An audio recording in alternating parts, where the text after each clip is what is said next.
സംസ്ഥാനത്ത് പൊതുജനാരോഗ്യ മേഖലയിൽ ഗുണനിലവാരം കുറവെന്ന് CAG നിരീക്ഷണം. ഡോക്ടേഴ്സ് ഉൾപ്പെടെ ജീവനക്കാരുടെ കുറവ് രൂക്ഷമാണ്. സംസ്ഥാനത്തെ റവന്യൂ ചെലവ് കൂടിയതായി വാർഷിക ധനകാര്യ പരിശോധനാ റിപ്പോർട്ടിലും പരാമർശമുണ്ട്.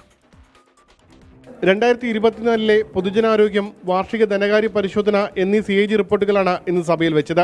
പൊതുജനാരോഗ്യ മേഖലയിൽ 2022 വരെയുള്ള കണക്കുകളാണ് പരിശോധിച്ചത്.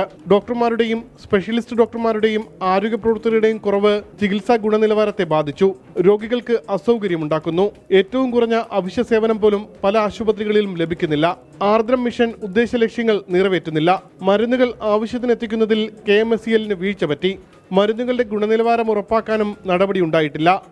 ആവശ്യത്തിന് മരുന്നില്ല എന്ന പരാതികളും വ്യാപകമാണ്. മരുന്ന് വാങ്ങാനുള്ള ടെൻഡർ മാനദണ്ഡങ്ങളിൽ ഗുരുതര വീഴ്ച വരുത്തി.